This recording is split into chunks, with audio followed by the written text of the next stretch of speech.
오늘도 예배를 통하여서 주시는 하나님의 은혜가 저와 여러분에게 함께하기를 소망합니다. 얼굴에 이렇게 활짝 웃으면서 말씀을 들으면 좋을 것 같습니다. 굉장히 전투적으로 앉아 계셔서 자, 오늘은 여러분 예수님이 탄생하신 성탄절을 맞는 오늘은 성탄주일 예배로 드려지고 있습니다. 자, 예수님의 탄생은요, 성경에 창세기 3장 15절에 이미 성경에 기록하셨죠.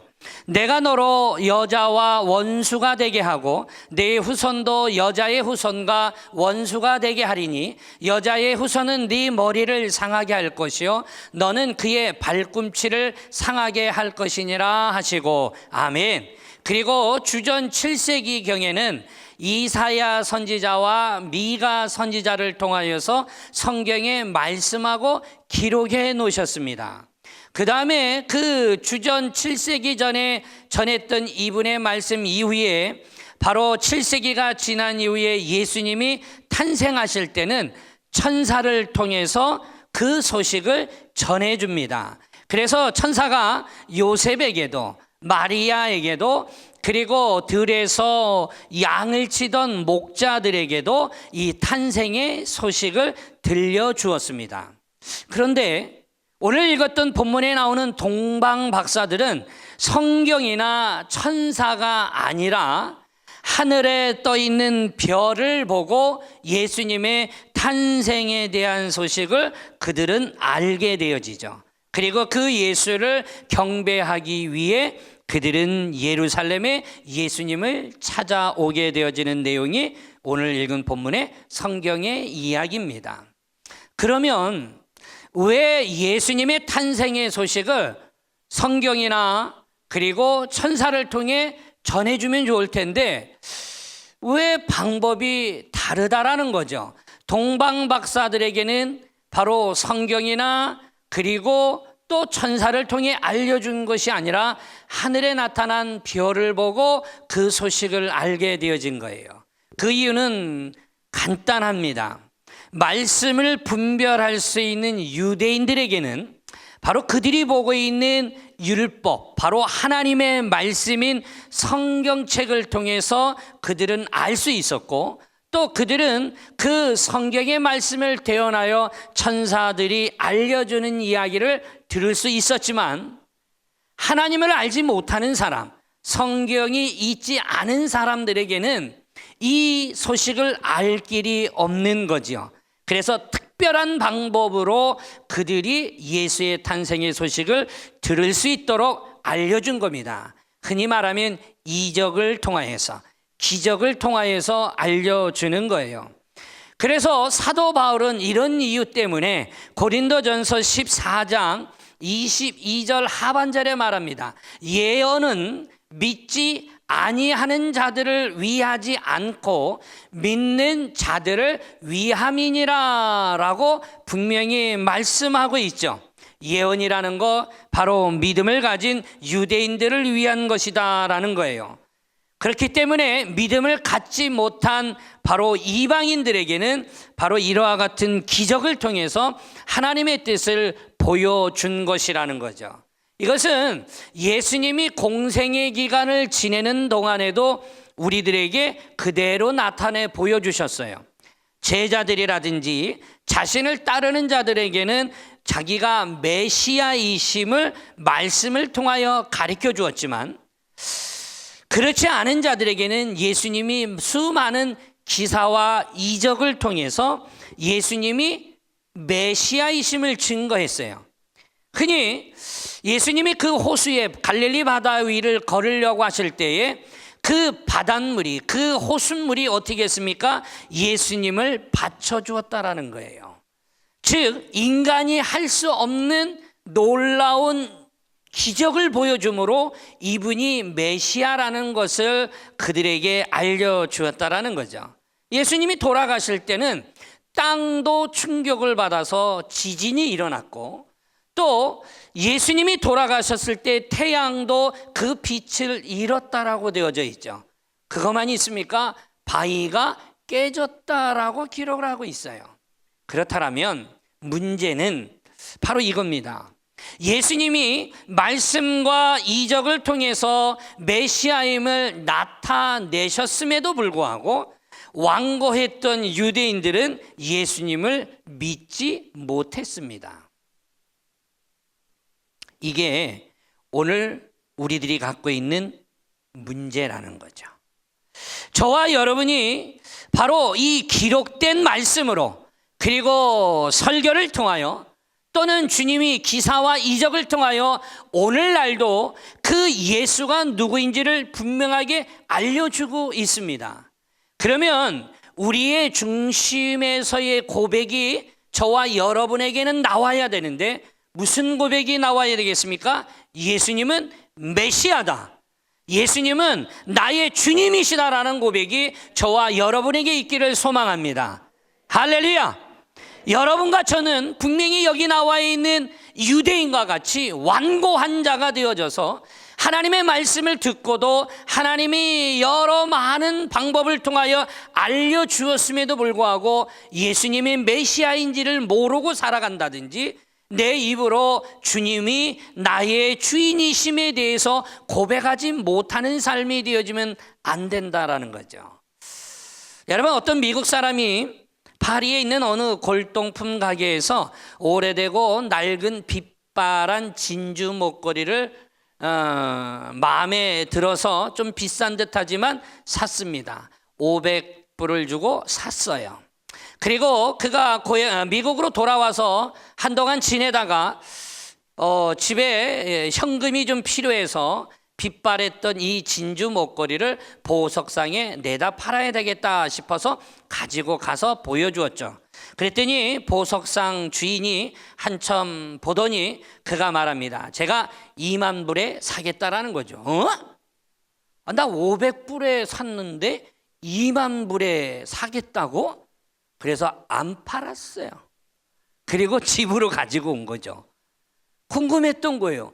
아니, 나는 70만 원 정도 주고 샀는데, 아니 지금 2만 불, 약 2,500만 원, 3천만 원 돈을 주고 사겠다고 하니까 계산이 안 맞잖아요. 그래서 다음날 더 좋은 보석상을 찾아갔지요.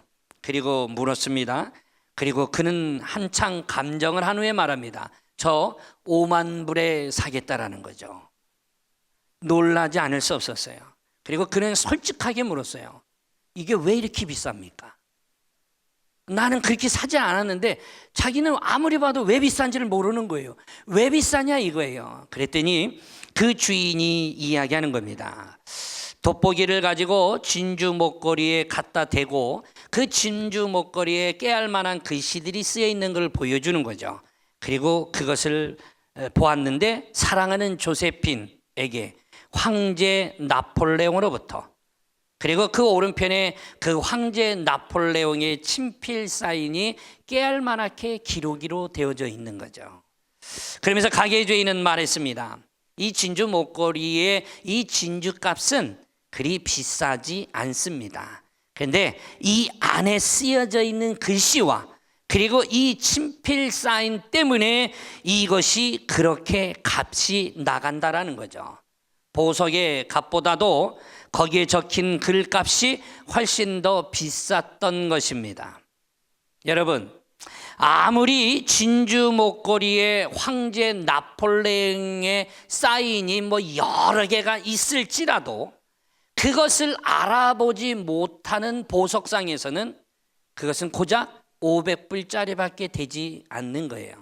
오늘 이 자리에 있는 사랑하는 여러분, 그러니 마땅히 있어야 할 자리에 있어야 5만 불에 해당하는 그의 값어치를 알게 되어지는 것처럼 여러분들 각자는 하나님이 주신 보화입니다. 보화여야 합니다. 보화일걸요? 여러분이 어디에 있는지 너무 중요하다라는 거예요. 여러분, 꽃잎이 모여서 꽃이 되는 거죠. 여러분, 나무가 모여 숲을 이루게 되어집니다. 그리고 작은 미소들이 모여서 웃음을 만들어내고, 그리고 기쁨들이 모여서 행복을 만들어내는 거예요. 오늘도 이 자리에는 사랑하는 여러분, 성탄주의를 맞이하면서 우리는 한 번쯤 생각해 보자라는 거죠. 우리가 나아갈 자리 2025년도 내년에는 여러분의 자리에 맞는 그 자리를 찾으셔서 여러분이 가장 값진 여러분의 진가가 발휘되어질 수 있는 우리 이천 순복음교회 귀한 성도님들 되어지기를 주의 이름으로 축원합니다. 여러분, 이제 본문으로 가봅시다. 오늘 본문에 마태복음 2장 1절에서 12절에 나와 있는 동방박사의 기록은요, 성경 66권 중에 동방박사의 이야기는 여기밖에 기록되어져 있지 않아요. 그래서 이 성탄절쯤 되어지면 마태복음 2장 1절에서 12절은 여러분들이 겁나게 많이 보았고 들었을 것이라는 거죠. 그랬음에도 불구하고 우리는 많은 것들을 놓치고 살 때가 많아요. 사랑하는 여러분, 저는 오늘 예수님께 드린 선물이라는 제목으로 여러분과 함께 말씀을 나눈다라면, 아하, 오늘 목사님이 동방박사의 그 세 가지 선물에 대한 이야기를 나누려나 보다라는 것을 언뜻 인지하셨을 거예요. 그렇다면 여러분, 동방박사가 뭡니까? 동방박사라는 말을 풀어놓으면 동방에서부터 온 박사라는 거예요. 할렐루야. 성경에도요, 동방박사라는 말이 없이 동방에서 온 박사라고 쓰여져 있죠. 성경에 여러분이 동방박사라고 요걸 한 문장으로 놓고 치면 동방박사라고 없어요. 동방에서 온 박사로 쓰여져서 우리가 그냥 동방박사로 부르는 거예요. 사랑하는 여러분, 그러면 동방이 어디냐고요? 아니, 동방이 어디냐고요? 교회를 5년을 다니든 10년을 다니든 20년을 다니든 30년을 다니든 동방이 어딘지도 모르고 우리는 그냥 앉아 있는 거예요. 그래서 우리 여러분들은 참 믿음이 좋아요. 목사님이 동방이라면 그냥 거기야, 거기. 동방이 어디예요? 그럼 거기. 좀 먼 곳. 심지어 또 동방이라면 이게 아시아 쪽인가? 이렇게 생각하는 분들도 있죠. 여러분, 이 주경학자 버클레이에 의하면, 여러 학자들에 의하면 동방은 페르시아 제국, 페르시아만이 있는 그 땅을 말하고 있는 겁니다. 그러니 예루살렘에서 약 1500km에서 1700km 정도 떨어진 아주 먼 거리에 있는 이들, 그 동방에서 온 박사들.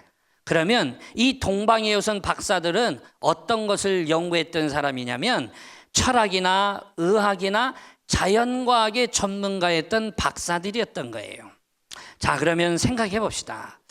오늘 나와 있는 이 동방 박사들이 바로 그곳에서 온 사람들인데 그들이 별을 보고 예루살렘까지 왔다라는 거죠. 자, 바다를 가는 배도 아무렇게나 다니지 않죠. 배가 다니는 뱃길이 있습니다.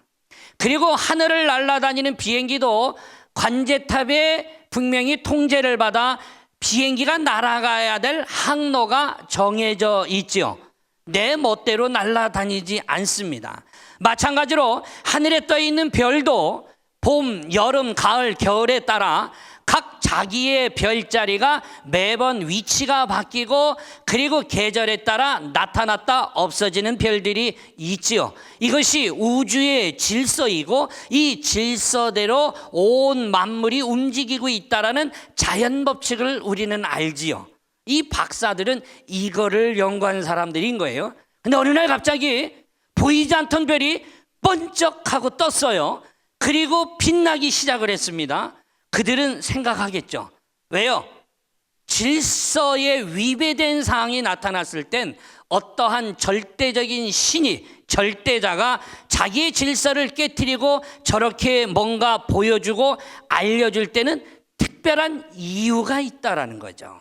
사랑하는 여러분, 이 동방 박사들은 그래서 그 별을 보고 그리고 바로 왕의 탄생이라는 것을 그들은 추론하고 알게 되어집니다. 사랑하는 여러분, 그래서 그들은 왕께 드릴 선물을 싸들고 별의 움직임을 따라 그들은 그 먼 길을 마다하지 아니하고 예루살렘에 오게 되어지죠. 그리고 나서 예루살렘에 도착했던 동방 박사들이 한 말이 오늘 읽은 2절인 거예요. 뭐라고 말했습니까? 유대인의 왕으로 나신 이가 어디 계시냐? 우리가 동방에서 그의 별을 보고 그에게 경배하러 왔노라 하니. 아멘. 나만 읽으니 재미가 없네요. 같이 읽어볼까요? 시작. 유대인의 왕으로 나신 이가 어디 계시냐? 우리가 동방에서 그의 별을 보고 그에게 경배하러 왔노라 하니. 아멘. 분명히 물었어요. 유대인의 왕으로 나신 이가 어디 있냐? 물었어요. 내가 그에게 경배하러 왔다라는 거예요. 자, 지금 예루살렘에는 유대 땅에 왕이 있어요. 성경에 오늘 읽은 본문에 나오죠. 헤롯 대왕이 있었어요.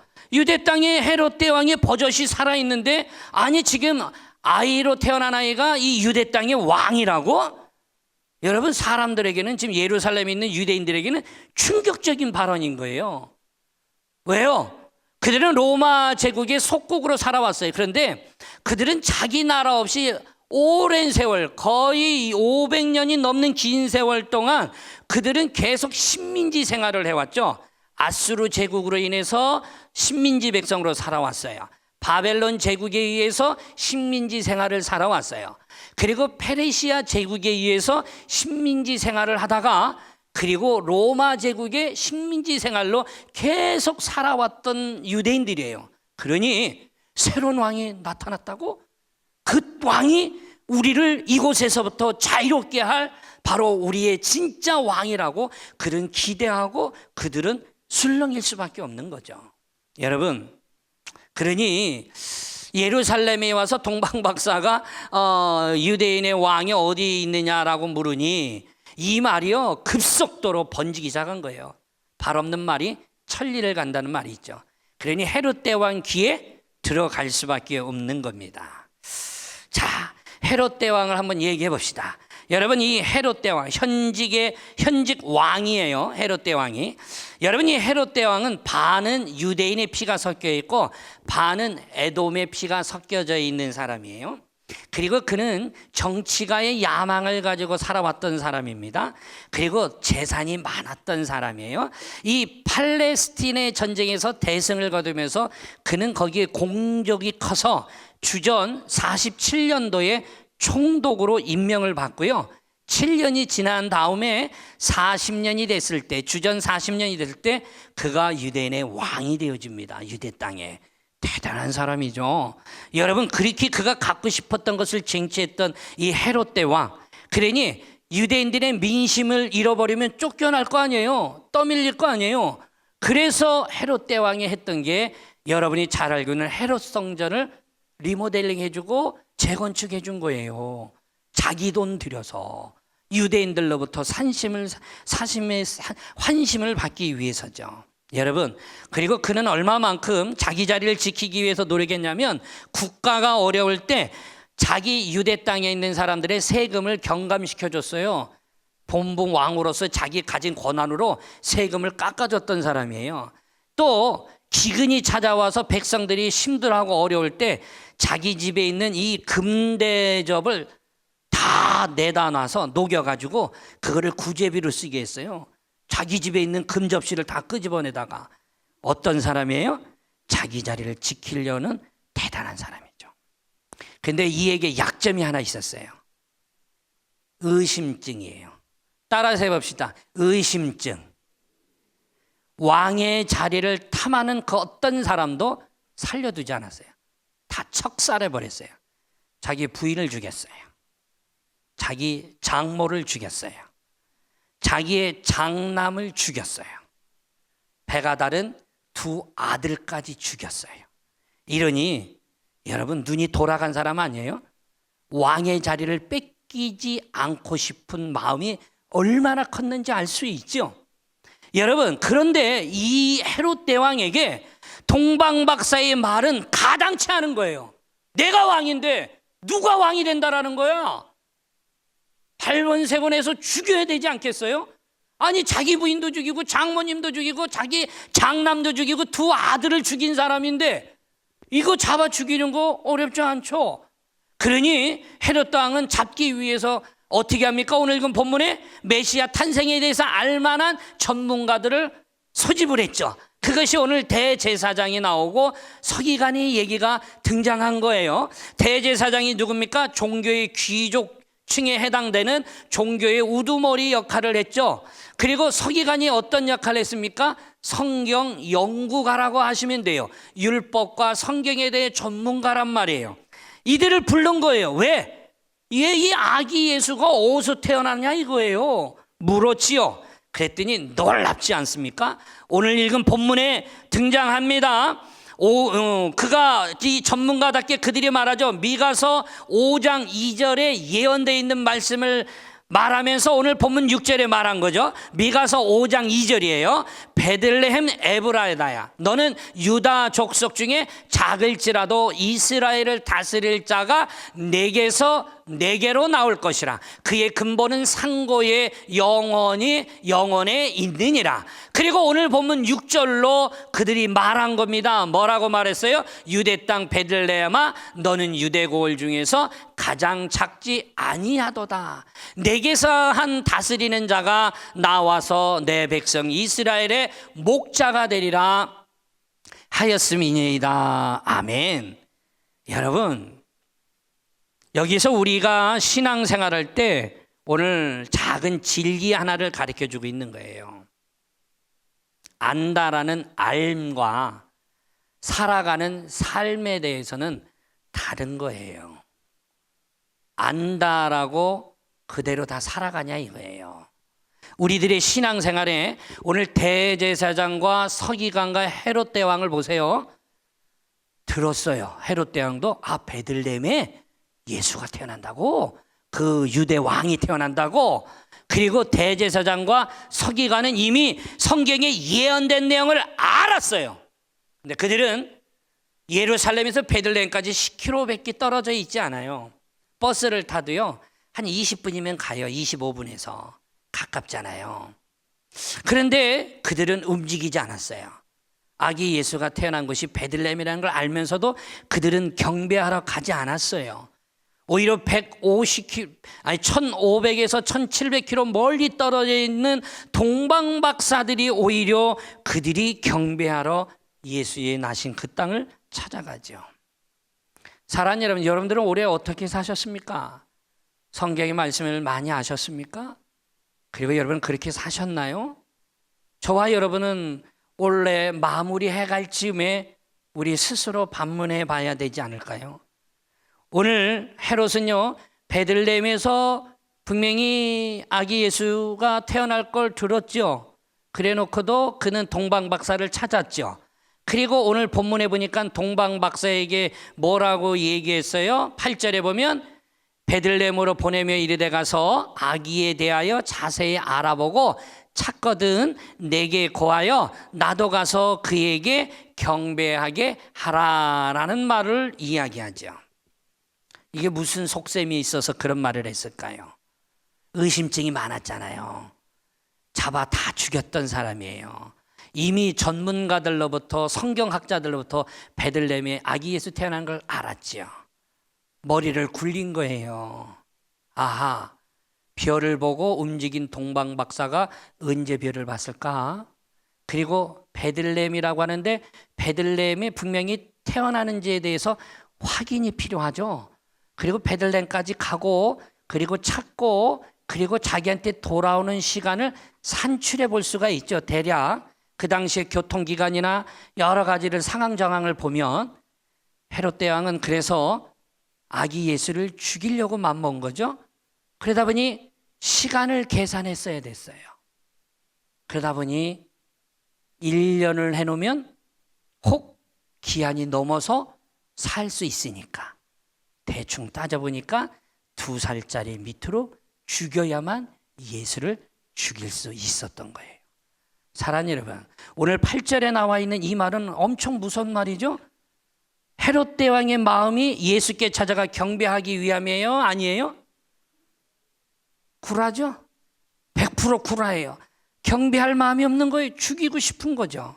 사랑하는 여러분, 그리고 몇 달이 걸릴지 알 수 없었던 이들, 바로 동방박사들이 결국에는 남쪽을 향해 갈 때 다시 남쪽의 별이 반짝이며 예수가 태어날 것을 알려주게 되어지죠. 그들은 찾아가 경배하게 되어집니다. 그리고 오늘 11절에 보여주고 있어요. 집에 들어가 아기와 그의 어머니 마리아와 함께 있는 것을 보고 엎드려 아기께 경배하고 보배압을 열어 황금과 유향과 몰약을 예물로 드리니라. 아멘. 할렐루야. 여러분, 그들은요 많은 이들이 말합니다. 동방박사가요 아기 예수가 태어났을 때 마구간 찾아간 게 아니라 집으로 갔는데 그 기간이 짧아야 4개월이고요. 그리고 길으면 1년이 넘는 시간이에요. 그러니 여러분, 동방박사들이 그 긴 시간에 자기 돈을 들여서 예수님을 경배하게 찾아왔을 때, 그들이 예수를 만났을 때 그들의 기쁨은 이루 말로 표현할 수 없었겠죠. 그래서 오늘 본문에 나온 거예요. 기뻐하고 기뻐했다라는 말이 나오는 거예요. 할렐루야. 마음이 설레고 마음이 어찌할 바를 몰랐다라는 거죠. 하늘의 별을 보고 찾아온 그들이 예수를 만났을 때 감격인 거예요. 오늘 이 자리에 예배를 드려 나온 귀한 성도 여러분, 그런데 오늘 성탄 주일인지 알고 오셨나요? 알고 왔으면 겁나게 감사합니다. 할렐루야. 어떤 이들은 와서 오늘 성탄 감사? 오늘 성탄 주일이구나, 이럴 수 있을 수도 있잖아요. 사랑하는 여러분, 우리는 이제 이 성탄절을 너무 쉽게 우리는 잊혀져 가고 있고, 그리고 아무 감동 없이 살아가고 있는 거죠. 동방박사의 이 감격은 이루 말로 표현할 수 없는 거예요. 여러분, 오늘 본문에 나와 있는 동방박사가 예수님께 드린 선물이 나오죠. 이 세 가지의 선물, 바로 이 세 가지 선물이 뭡니까? 황금, 유향, 몰약입니다. 여러분, 이 황금은 어떤 선물인가요? 왕에게 드리는 선물이에요. 고대 국가 시절에는요, 임금이나 왕을 만날 때는 금속의 왕이라고 부르는 황금, 이 황금이 가장 가치가 있었는데, 이 가장 가치가 있는 황금을 임금에게 선물로 드리는 거예요. 그러니까 오늘 본문에 나와 있는 동방박사들이 황금을 예물로 갖다 왔다는 얘기는 예수님이 만왕의 왕이라는 걸 뭐 하는 거예요? 인정하고 있는 거예요. 할렐루야. 유황은 뭘까요? 하나님께 드리는 제물이에요. 유황이라는 게 뭐예요? 제사장이 유향을 사용해서 성전 제사나 희생 제사를 드릴 때 하나님께 예배를 드리죠. 하나님께 올려드리기 위해서. 그러니까 동방박사가 유향을 가지고 왔다라는 얘기는 하나님께 드리는 제물이라는 의미가 이 안에 담겨져 있는 거예요. 세 번째, 몰약이에요. 몰약은 뭡니까? 사람의 시신에 바르는 약품입니다. 시신에 바르는 약품이라면 죽음을 위한 선물이라는 거예요. 그렇다면 예수님은 죽으시기 위해 인간의 몸을 입고 이 땅에 오셨다라는 것을 몰약을 통해서 보여주고 있는 거죠. 여러분, 이 땅에 오신 예수님은 세상 사람을 위해서 살다가 결국에는 마침내 사람을 위해 죽으려고 오셨다는 얘기인 거예요. 예수님은 사람을 위해 자기의 생명과 자기의 죽음을 바꾸시려고 오셨다라는 사실이죠. 동방 박사들이 드린 황금은 왕을 위한 것이었어요. 유향은 하나님을 위한 것이었고, 몰약은 바로 죽음을 위한 선물이었어요. 이 말을 정리하면 바로 동방 박사는 예수님을 세 가지로 정의한 거예요. 예수님은 누구다? 왕이다. 예수님은 누구다? 하나님이다. 예수님은 누구다? 사람이다라는 거예요. 우리를 위해 죽으러 오신 메시아, 완전한 사람의 몸을 입고 와 반드시 이 땅에서 죽으시고 우리의 구원의 문제를 해결하실 분이라는 것을 동방 박사가 가져온 선물을 통해 보여주고 있는 거예요. 할렐루야. 사랑하는 여러분, 황금과 유향과 몰약은요, 결국엔 이런 의미가 담겨져 있어요. 솔로몬은 이 황금을 지혜로 상징을 했어요. 잠언 21장 20절 상반절에 말합니다. 지혜 있는 자의 집에는 귀한 보배와 기름이 있으나 라고 말하죠. 72역 성경에 보면 이렇게 쓰여져 있습니다. 지혜 있는 자의 입에는 보화가, 황금이 있느니라 라고 기록되고 있어요. 이 말을 바꿔 말하면 이런 거예요. 솔로몬이 하나님께로부터 선물로 받은 지혜가 황금 같다라고 말을 했는데, 그 지혜가 황금 같다면 오늘 우리 역시 바로 이 하늘의 지혜로부터 기름 부음 받는 이 충만한 사람이 된다라면 저와 여러분이 가진 금덩이는 없을지라도 예수님께 이미 황금을 드린 자라는 거예요. 드린 자라는 거예요.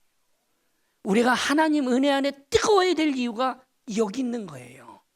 여러분의 그 뜨거움이 하나님을 왕으로 인정하고 살아가는 거고, 여러분이 그 메시아를 인정하는 자라는 거예요. 여러분의 유향은요, 시편 기자는 기도의 능력이라고 말을 했습니다.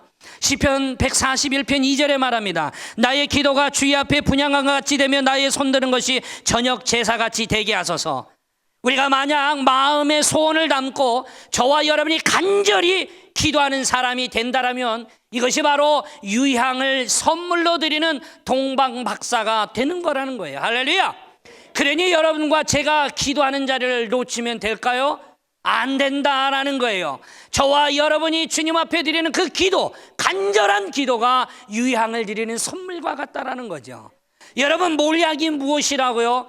바로 죽기까지 주님에게 순종하는 것이라고 말을 합니다. 아가서 5장 5절에 그 모략에 대해 설명해 놨어요. 모략이 내 손에서, 모략의 집이 내 손가락에서 문빗장에 떨어지는구나. 아멘. 예수님께서 우리를 위해서 죽으시기 위해서 오셨듯이 오늘 주님을 따르는 우리도 죽기까지 순종해야 한다라는 말씀을 바로 이 모략을 통하여 우리들에게 말하고 있는 거지요. 이제 영원한 생명을 가진 자로서 주님을 위해서 순종하는 삶을 살겠다라고 우리가 결단하면 바로 그것이 모략을 주님께 선물로 드리는 것과 같다라는 거예요. 오늘 이 자리에 나온 사랑하는 여러분, 옆에 있는 분들에게 한 번 더 인사할까요? 겁나게 잘 나오셨습니다. 오늘 이 선물을 주님께 드리는 주인공이 되시기를 주 이름으로 축원합니다. 말씀을 정리합니다. 동방박사는요, 예수님께 경배하고 세 가지 선물을 드린 후에 어떻게 됐습니까? 고향으로, 동방으로 돌아갑니다. 그런데 놀라운 얘기가 있어요. 여러분, 헤롯 대왕은 뭐라고 그랬죠? 너 가서 보고 나에게 예루살렘으로 와서 나에게 이야기해 줘라고 했어요. 그런데 천사가 나타나 그들에게 말하죠. 고향으로 가라고, 동방으로 돌아가라고. 이 말이 무슨 말일까요? 이제 이들은 별의 지시를 보고 따르는 자가 아니라 천사의 말을 듣고 따르는 자가 됐다라는 얘기예요. 이 말을 예수님을 만난 자의 삶으로 그들의 삶이 시작됐다라는 얘기인 거예요. 오늘 이 자리에 있는 사랑하는 여러분, 세상의 권력자였던 헤롯 대왕의 말을 거부했어요. 죽을 수도 있었어요. 그런데 능하신 하나님의 말씀을 귀담아 듣고 하나님의 뜻을 따라 행했던 이 동방박사의 모습처럼 오늘 성탄의 축하를 축하하고 경배하러 나온 저와 여러분 모든 삶에 이와 같은 길을 걸어갈 수 있는, 그래서 세상의 길이 아니라 영원한 천국의 길, 그 길을 향하여 달려나갈 수 있는 믿음의 백성들이 되어지기를 주의 이름으로 축원합니다.